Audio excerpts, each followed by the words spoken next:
अच्छा बच्चों, आज मैं आप लोगों के लिए हिंदी व्याकरण के पेड़ लेके आए हैं और इसमें अनेक सारे क्या है फल, जैसे पेड़ में फल लगते हैं उसी तरह फल लगे हुए हैं। यानी कि फल हमारा क्या है, हिंदी व्याकरण के में जो जो चीज सीखने को लिए आते हैं। अगर हिंदी व्याकरण नहीं जानोगे तो हिंदी भाषा ठीक तरह से नहीं बोल पाओगे और ना ही लिख पाओगे। इसीलिए हिंदी व्याकरण में हमें कौन कौन सी चीज जानना जरूरी है, वो चीज मैं आप लोगों के सामने लेके आया हूँ।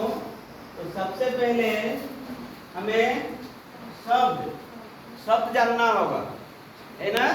अगर शब्द नहीं जानोगे तो फिर वाक्य कैसे लिखोगे, वाक्य नहीं जानोगे संज्ञा कैसे लिखोगे, सर्वनाम कैसे लिखोगे।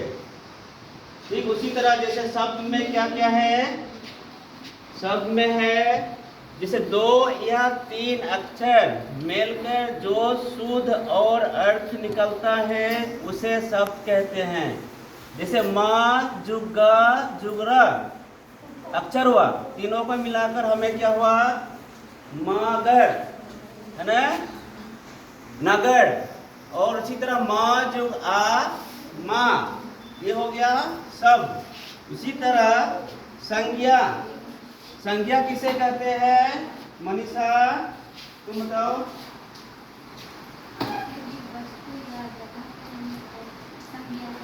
इसने कहा किसी भी वस्तु या जगह के या प्राणी के नामों को संज्ञा कहते हैं। संज्ञा कितने हैं, 5, लेकिन 2 जातिवाचक में आते हैं।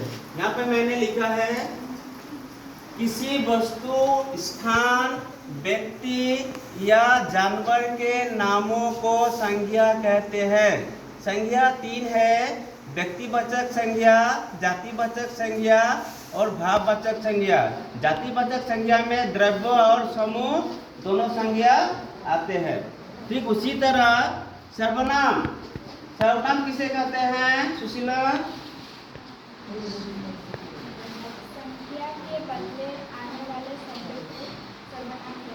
गुड, यानी कि संज्ञा के बदले में आने वाले शब्द को सर्वनाम। जैसे मैंने बोला मंदिर 7वां कक्षा में पढ़ता है, वो आज नहीं आया, वो किसके बारे में बोला, मंदिर के बारे में बोला, वो हो गया सर्वनाम। इसी तरह विशेषण, विशेषण किसे कहते हैं, ये दोनों संज्ञा और सर्वनाम के दोष गुण बताने वाले को विशेषण कहते हैं। जैसे मतलब मंजू अच्छी लड़की है, अच्छी क्या हुआ, विशेषण। उसके बाद ये बादल लंबा लड़का है, यानी कि जो उसका लंबाई है उसका ये विशेषण हुआ, तो ये हो गया विशेषण। काल, त्रिकोटी बताओ, काल कितने हैं, वर्तमान काल और भूतकाल, भविष्य काल। हाँ, काल 3 है, वर्तमान काल, भूतकाल और भविष्य काल। यानी कि इसका फॉर्मूला है, काल का अर्थ है समय, यानी क्रिया के रूप से क्रिया व्यवहार के समय का बोध होता है उसे काल कहते हैं। यानी कि जिस समय में जो काम किया जाता है उसे काल कहते हैं। उसके बाद आ गया लिंग, लिंग बताओ मंदिर, लिंग कितने हैं, 2। क्या क्या नहीं, लिंग मैंने पूछा लिंग कितने हैं, पुल्लिंग और स्त्रीलिंग। वचन, वचन अगर मैं पूछूंगा वचन कितने हैं, 2। क्या क्या बताओ, हाँ, एक वचन और बहुवचन। ठीक है। कारक, कारक बताओ ज्योति, कारक कितने हैं, 8। इधर से मेरे जवाब मिला दिव्योति की तरफ से कारक 8 है। और उसके बाद आगे हम लोग मुहावरा। ग्रामर में मुहावरा की जरूरत होता है, मैंने कहता है कुछ अर्थ निकलता है कुछ। जैसे अंगूठा दिखाना, अगर काम इच्छा नहीं है तो अंगूठा दिखाना कहते हैं। इसका मतलब हुआ इनकार करना। अक्ल का दुश्मन, मूर्ख को हम लोग अक्ल का दुश्मन भी कहते हैं। अंधे की लकड़ी का मतलब हुआ एकमात्र सहारा। ये हो गया मुहावरा।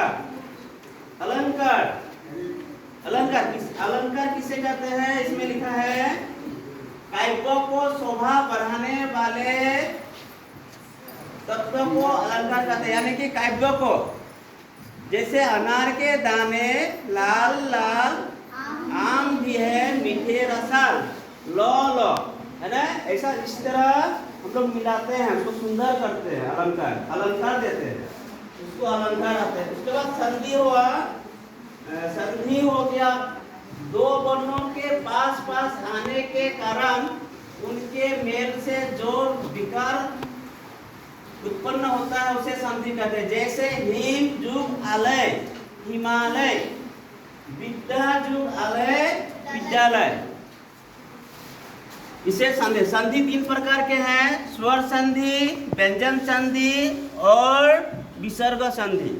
ये आप लोग जो हम लोग हिंदी ग्रामर में जो आते हैं ये जानना जरूरी है। अगर ये नहीं जानोगे तो हिंदी के बोली नहीं बोल पाओगे और नहीं तुम लोग सीख पाओगे, ठीक तरह से शुद्ध हिंदी नहीं बोल पाओगे।